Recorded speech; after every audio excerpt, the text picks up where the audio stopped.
Mesdames, Messieurs, bienvenue dans ce journal. Aujourd'hui, nous sommes lundi 12 août de l'an 2024. Voici les titres de ce 13h. La communauté mondiale célèbre ce jour la journée mondiale de la jeunesse. Que comprendre de ce jour célébré? Pourquoi une telle journée à l'endroit de la jeunesse? Élément de réponse à ce dans un court instant. Nous parlerons également dans ce journal de l'importance des cours de vacances. Le mois d'août, le mois dédié par excellence ici au Bénin pour les cours de vacances, se place ici dans la commune de Malanville. Il est ouvert justement ces cours de vacances à l'endroit des élèves et apprenants du cours primaire et du cours secondaire. Que comprendre réellement de son importance? Élément de réponse à ce dans ce journal. Nous parlerons également dans ce journal de la 7e édition de la Coupe d'Afrique de Tchoukball Kenya 2024. Le Bénin qui devient nouveau champion dans cette compétition. On parlera également à la boucle de la revue de presse de Lukman Rothio, sans oublier la chronique de ce jour qui portera la scienture de Alassane Sanuyao. C'est là pour les titres à développer. Merci de nous rejoindre sur la radio Sota FM.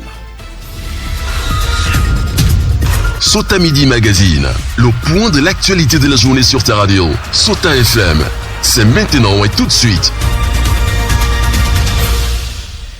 Célébration ce jour de la journée mondiale de la jeunesse, une journée qui porte son accent particulier sur le monde de la jeunesse. Pourquoi les jeunes rencontrés aujourd'hui au niveau des FADA se prononcent sur cette journée qui est dédiée à leur endroit. Je vous invite à suivre un extrait de leurs propos.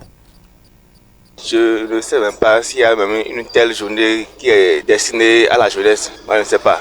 Je viens de la Branza. À mon avis, de par tout ce qui se passe dans le pays, moi, je ne sens pas la part de la jeunesse dans ces mouvements, surtout dans les lieux administratifs.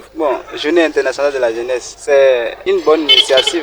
Les jeunes aussi vont se sentir manifester. Ils ne vont pas se dire qu'ils sont oubliés. Les jeunes ne sont pas impliqués dans la société. Maintenant, s'il y a une telle journée, c'est aussi bon. Comme ça, au moins, les jeunes vont se sentir vivants, je veux dire. Célébrer Journée internationale de la jeunesse, seulement comme ça, c'est comme s'ils n'ont rien fait. Moi, je ne sais même pas, je ne sais pas que vous m'avez arrêté maintenant pour me dire qu'il y a Journée internationale de la jeunesse. Moi, je ne sais pas. Maintenant, s'ils arrivent à organiser quelque chose, une manifestation sur le plan culturel, si peut-être c'est football et à faire de la musique, un peu des trucs comme ça, bon. Au moins, les jeunes vont se sentir vivants aussi, vont se voir aussi dans la société.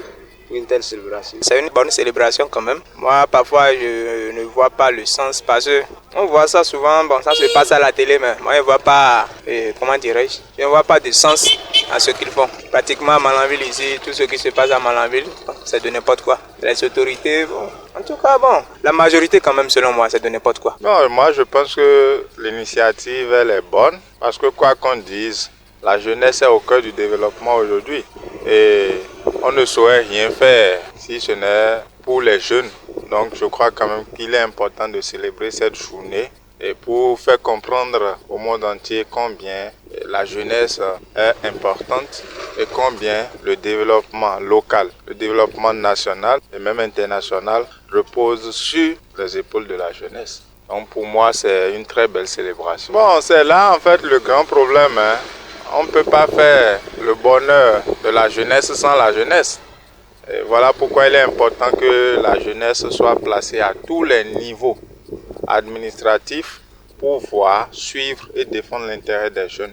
Le constat fait est déplorable parce que aujourd'hui, quand nous prenons le Bénin, puisque je suis béninois, je parle que de ce que je vois, la jeunesse passe plus son temps sur les réseaux sociaux. Et la jeunesse est là sans emploi. Et puis, vous-même, vous pouvez constater, nous sommes tous des jeunes, mais très peu travaillent un boulot, très peu sont engagés dans les questions de développement, très peu sont engagés dans les questions d'administration, et c'est vraiment déplorable. Ouais, et l'autre chose également, on a plein de jeunes qui sont diplômés, qui sont à la maison sans emploi, et qui sont là, qui ne font rien, pas parce qu'ils ne veulent pas, mais parce que les décisions ou les actions à mener pour faire la promotion de la jeunesse est très limitée. Je ne dis pas que des efforts ne se font pas, des efforts se font, mais c'est pas encore ce que nous voulons pour la jeunesse. La conscience déserte le forum selon certains citoyens qui pensent que la valeur disparaisse justement progressivement au sein de la jeunesse. C'est pourquoi les jeunes rencontrés adressent un message à non seulement leur père mais également aux autorités. Extrait de leurs propos. Il faut que les autorités de Malanville en général s'approchent des jeunes et voir comment ça se passe. En tout cas, dans la vie de chacun des jeunes, et voir aussi comment regrouper les jeunes et voir l'évolution, le développement de la jeunesse quand même. Selon moi, je crois quand même qu'il faut que l'État puisse revoir la politique, placer les jeunesses au cœur de notre développement parce que la jeunesse constitue la relève de demain. La jeunesse constitue le pilier même du développement local, du développement national.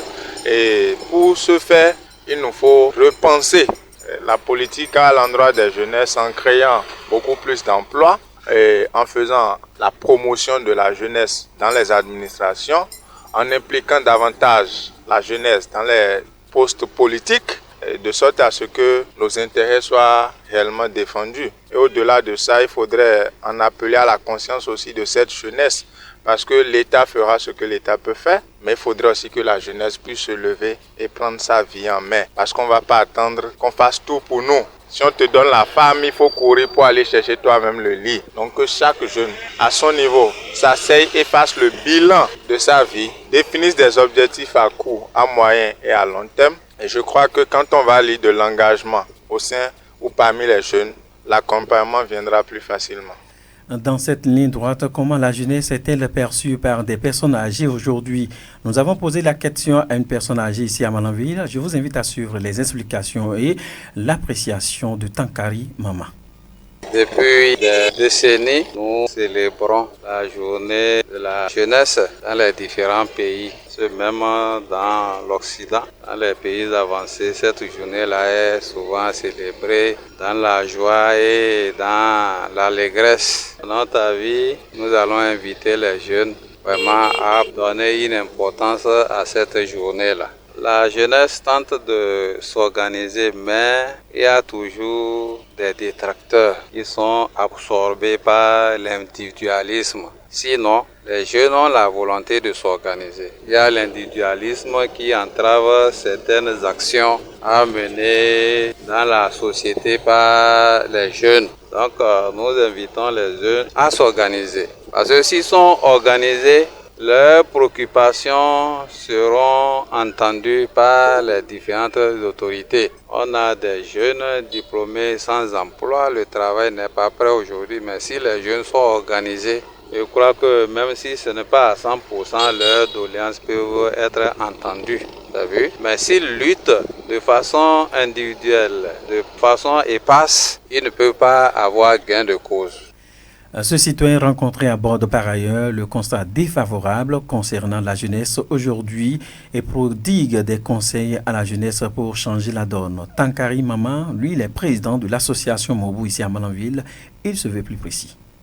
De nos jours, on constate une consommation effrénée de stupéfiants qui vraiment a des conséquences vraiment fâcheuses. On voit des jeunes qui se livrent à la consommation de l'opium, à la consommation des comprimés comme le tramadol, tout ça là, et qui par la suite finit par la folie, par des déficiences mentales. Vraiment, c'est dangereux.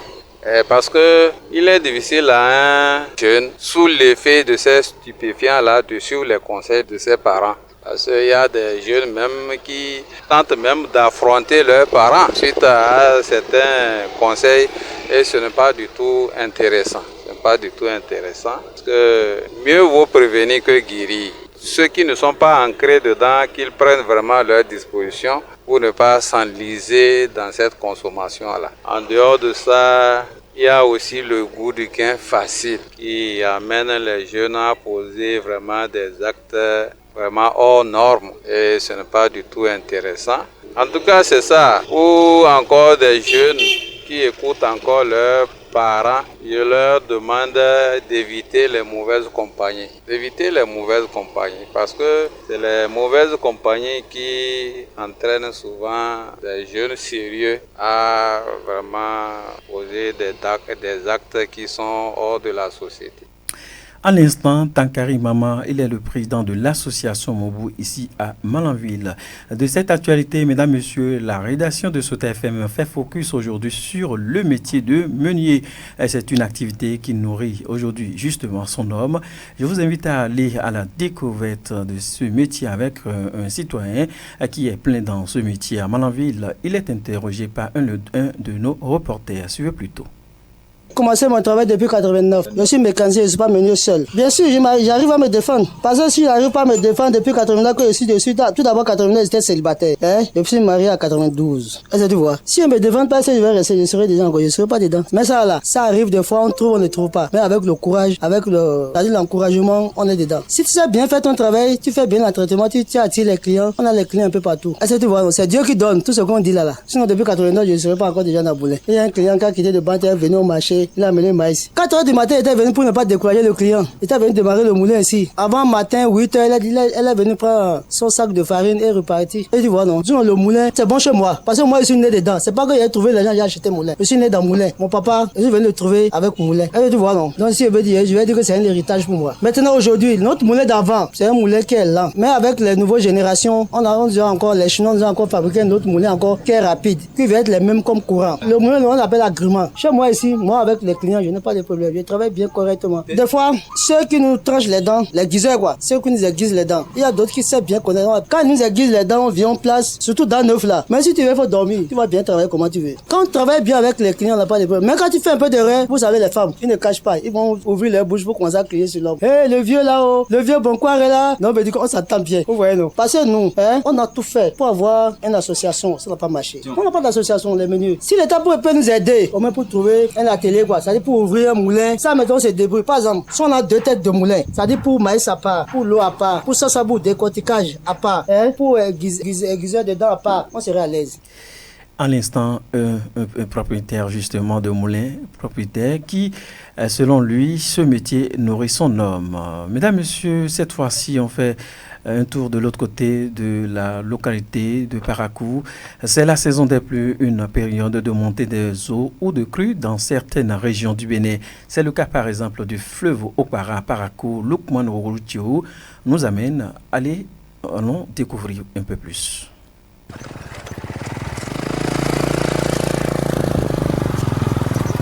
En route pour Kika, sur la route inter-État Parakou-Kabor à moto, nous nous trouvons obligés de marquer un arrêt à hauteur de la station de pompage d'Okpara. Et pour cause, la montée des eaux au niveau du pont de ce fleuve. Les eaux ont débordé, mettant du coup tout usager dans la contrainte de prendre des dispositions particulières pour regagner l'autre rive. Traverser. C'est parti maintenant, il n'y a plus rien. Les flaques d'eau sont importants. Il est difficile pour nous de traverser, en tout cas pas aussi facilement. Nous décidons alors de solliciter l'aide des riverains, que sont des jeunes de 18 ans, voire en deçà. Ici, il faut suivre scrupuleusement les consignes pour être conduit par ces jeunes. Quand tu arrives, et qu'on te dit, on vient, on dit, on va te prendre l'engin. D'autres refusent. Vous dites, non, je vais partir. Arrivé juste au milieu là, c'est où, avec bagage, tout ça là, c'est là-bas, on va aller chercher. Ça fait rire. C'est pitoyable, mais ça fait rire quoi. Ah, si tu n'es pas un habitué, le mieux c'est de garer et donner aux petits. Même si tu as 100 francs, tu les donnes, ça suffit. Pour l'expérience, il faudra s'accrocher pour ne pas être emporté par les eaux pendant la traversée. Pas chaud, mulet, c'est chaud.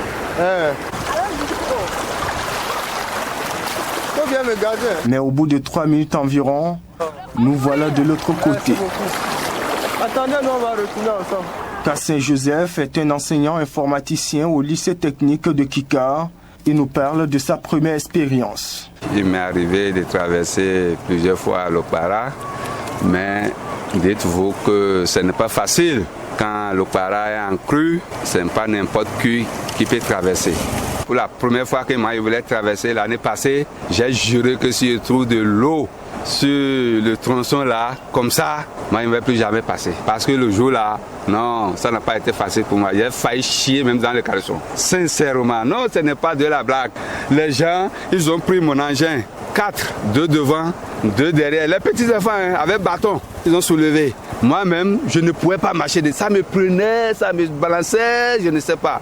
Et il y a quelqu'un avec qui on allait là, m'a demandé de tenir mon engin qui sont en train de traîner là. C'est grâce à l'engin que j'ai tenu que j'ai pu réussir. Mais bizarre ou édifiant que cela puisse paraître, ce sont des enfants, filles comme garçons, parfois de la tranche de 14 à 18 ans, qui font traverser les adultes sans aucune peine.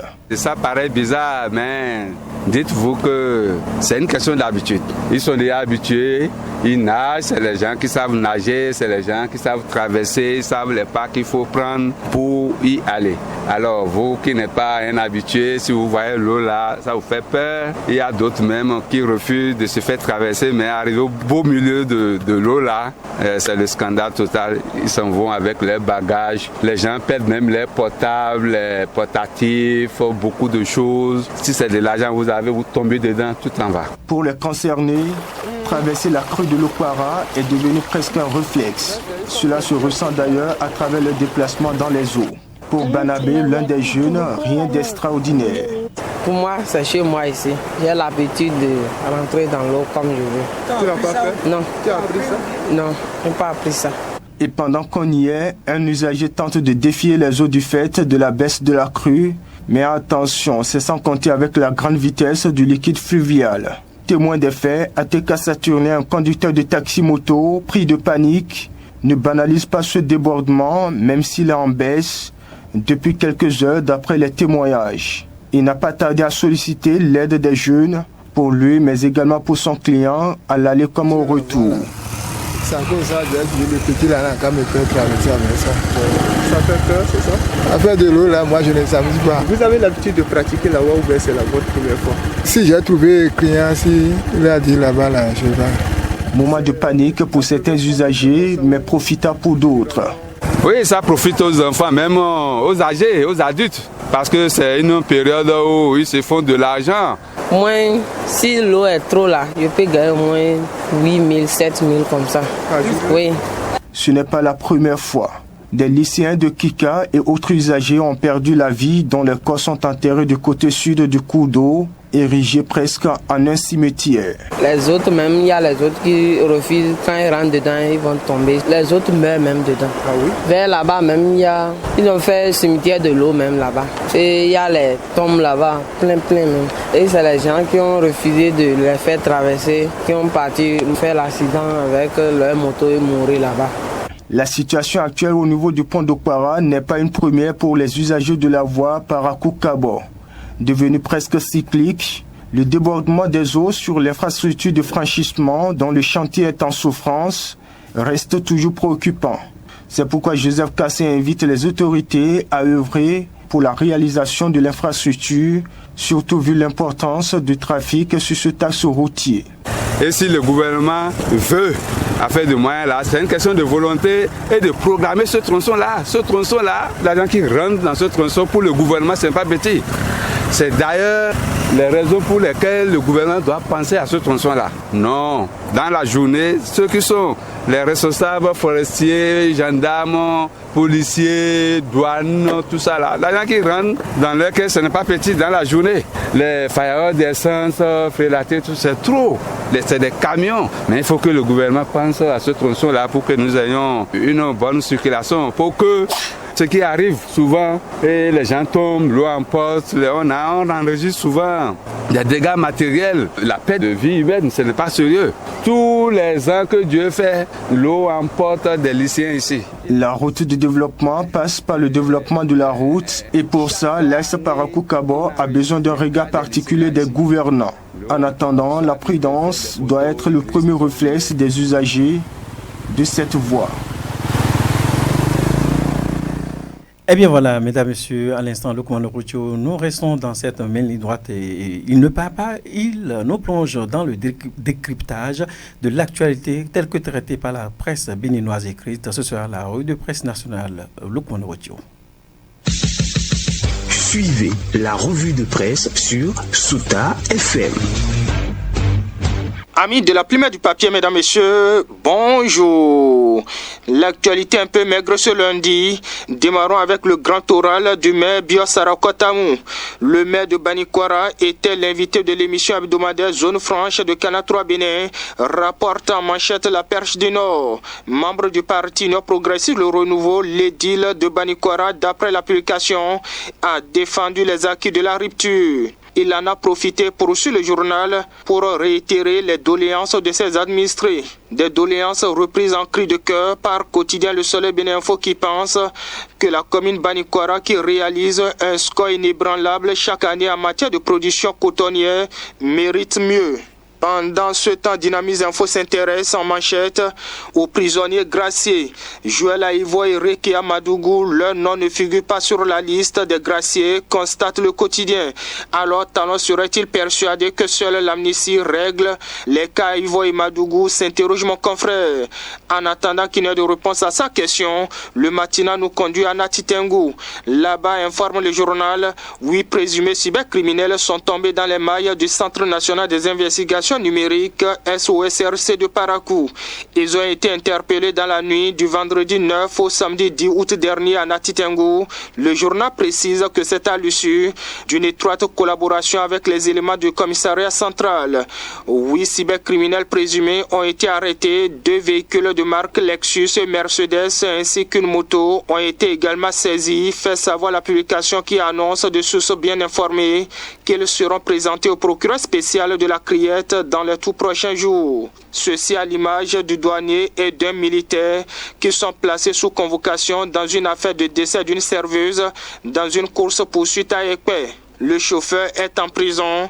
Il s'agit du contrebandier qui a mortellement fauché une serveuse à Ekpe dans une course-poursuite le 26 juillet dernier dans la commune de Semekpoji. Le douanier et le militaire à l'origine de la course-poursuite sont mis sous convocation. Le quotidien rappelle que c'était dans la nuit du 26 juillet 2024 vers 2h à Ekpe quand une serveuse qui traversait la route a été renversée par le véhicule du contrebandier. La victime, propulsée sur une distance d'environ 50 mètres, est morte sur le champ. Le douanier et le militaire qui pourchassait le contrebandier sont poursuivis sans mandat de dépôt.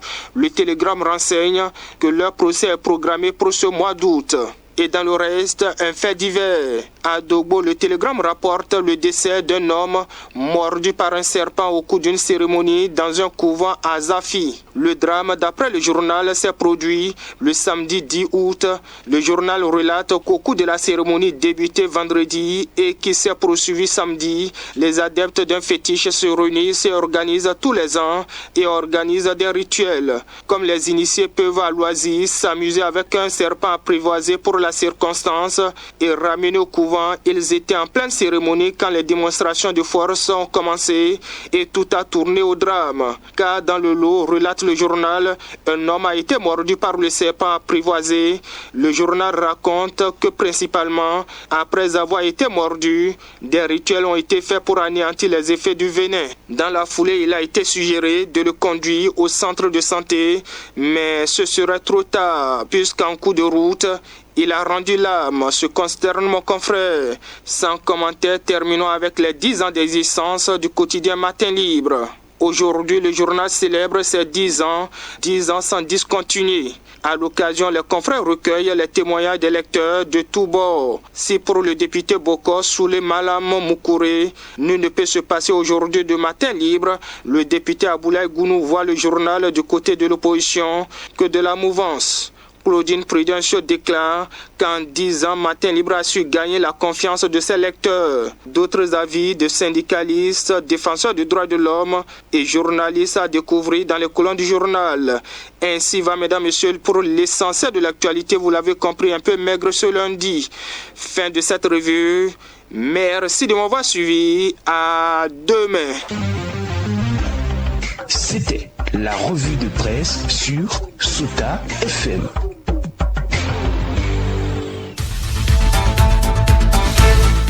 Et bien voilà, c'est donc la revue de presse nationale de Lukumon Orocho qui vient mettre un thème à ce journal.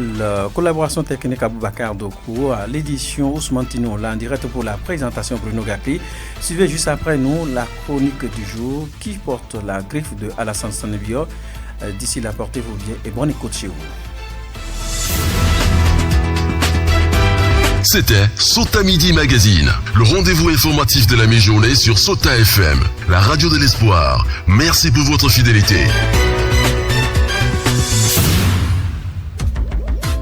Suivez la chronique en français facile sur Sota FM. La chronique en français facile sur Sota FM. Alassane Sanebio.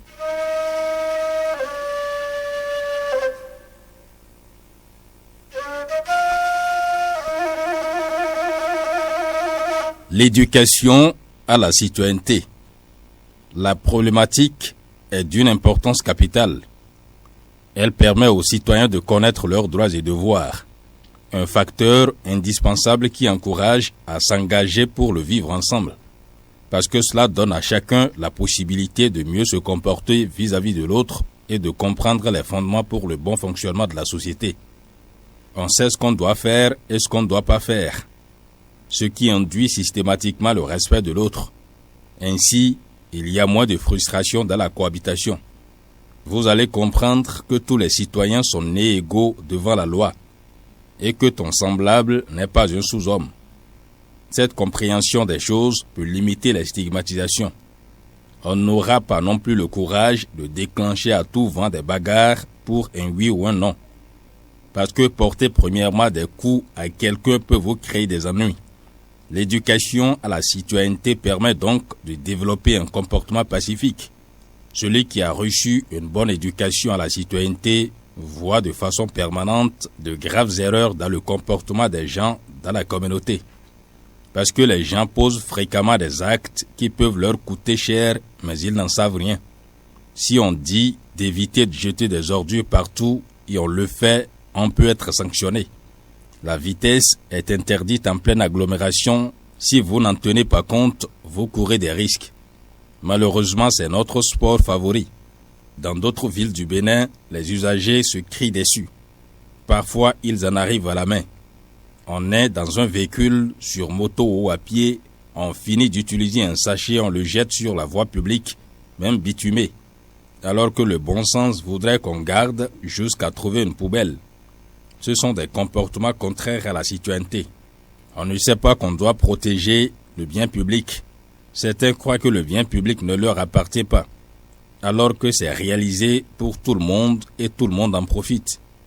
L'éducation à la citoyenneté, c'est aussi la connaissance des questions politiques, éducatives et bien d'autres.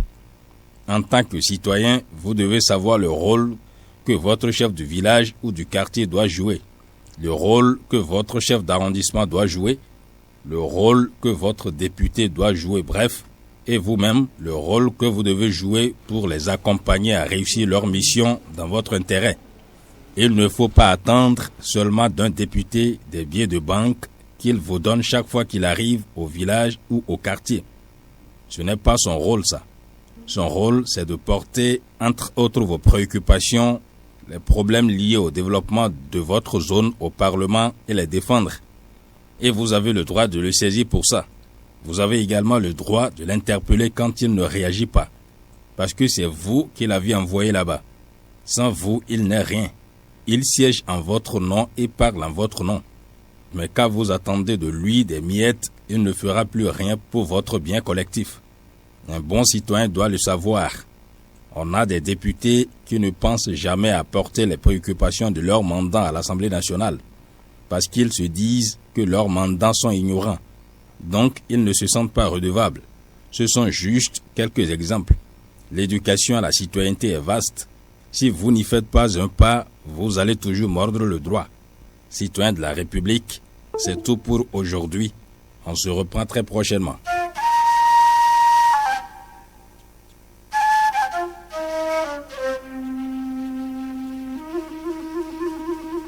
C'était la chronique en français facile sur Sota FM. Dans la Liborie, la différence a un